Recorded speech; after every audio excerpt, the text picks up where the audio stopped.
morning, world. Good morning.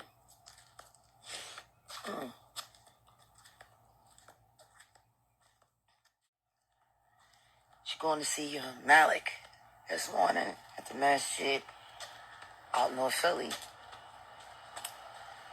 Hell, we was just talking about the old neighborhood, everybody we know. Shout out to Rashid Wallace. But me and Han was talking, and there's two sides to the Malik story. They're the press releases, and they're the truth. And we're like, yo, we got to get to the truth. And then I talked to Ursula Rucker, and she's like, yo, we got to get to the truth. And then I talked to Adria Graydon Danzler from Kindred Family Souls, like, we got to get to the truth. I shouldn't have to explain to anybody how awesome.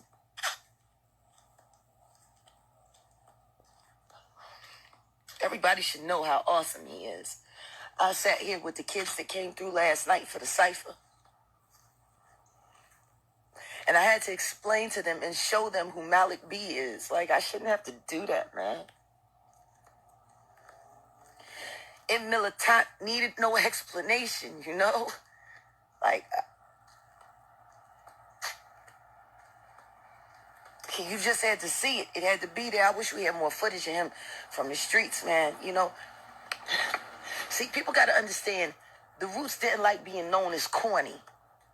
They didn't like to be called the corny dudes. You got to remember, my first experience with the Roots was at the jam sessions, or at the big, when Philly used to have, we used to have crazy MC battles, like crazy MC battles. 200 MCs show up.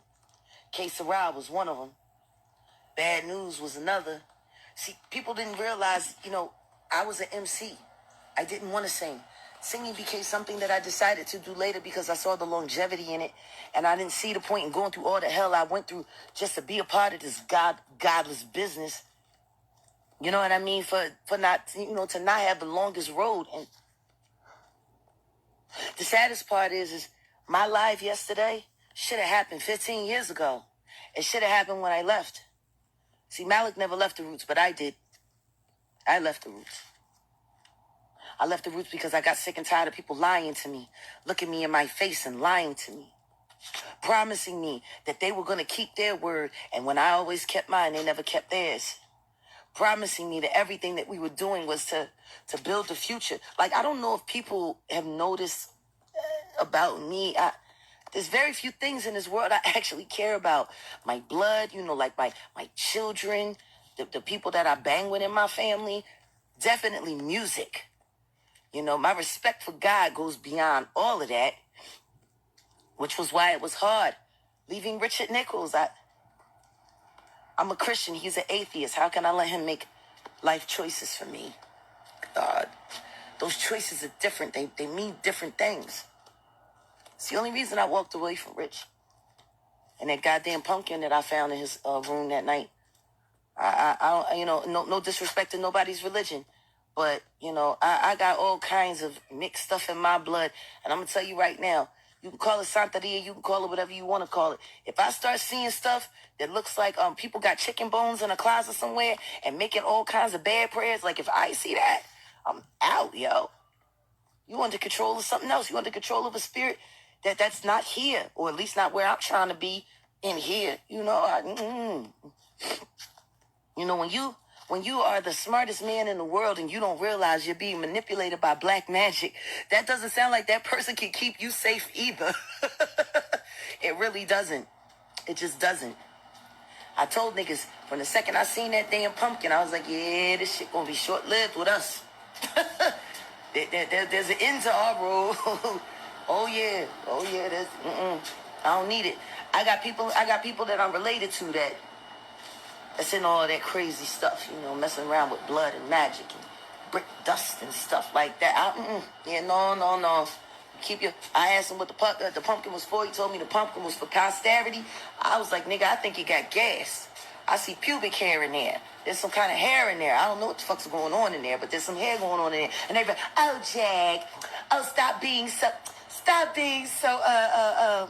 oh, don't be like that. It's just this. It's just that. You You can put syrup on shit all day long, motherfucker. You won't make it pancakes. I promise you, it will never become pancake. You know that some people so desperately need their careers acknowledged. Some people so desperately need to be a part of the game that they're willing to overlook all kinds of things, which is why my favorite scripture is the scripture that my father gave me. My father actually told me, Norman Wright Sr. told me, you're going to need this scripture because in the business that you chose to be in, it's going to be your everyday life. See, for they will not believe the truth, I will send them strong delusion and allow them to believe a lie. See, because they don't want to believe the truth. Because they want to be on TV so bad. Because they don't believe the truth. Because they want to stand next to the nigga that's standing next to the nigga on TV so bad. Hi, Yamin. Love you. But you already know what it is. I heard about some of the stuff you're doing up there. And I understand you're working with these mumble rappers. And I understand you're doing that. But as much history and hip-hop that you got in you, shame on you for mumbling with them. You want to come for my cousin Dre? You want to try to embarrass my cousin Dre in front of a whole crib of children? Y'all mean? You my boy. I love you.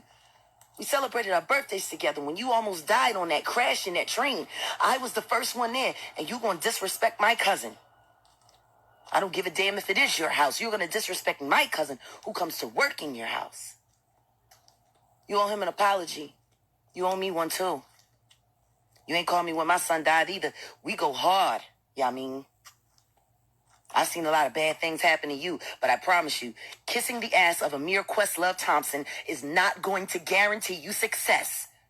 You need to hitch your star to your own damn wagon and stop worrying about what the Roots are going to do for you. Because if you haven't noticed, they really don't do anything for anyone. Wake up, Dice Roll. Y'all need to wake up. You need to wake up. It was said to someone else that had commented about my IG post, my live yesterday morning. It was someone else said, I looked in her face and I knew she wasn't lying. I know she not lying. The sad part about it is there's going to be so many people that think that I do. And it's going to be all of the people that don't want the truth about them to come out because I got tapes on everybody. I got tapes on everybody. You know, that's the one thing about me. I'm good at keeping records. People don't think that I do business. And, you know, I don't. I can't stay in business, you know, for real, for real. Any administration work and stuff like that I got to do, I only do it because I have to. But what I am is a historian of humanity. I collect data. I collect information. Ain't nobody in this world that I know. See? I ain't even wipe my lip gloss off. Don't nobody know all the things that I know.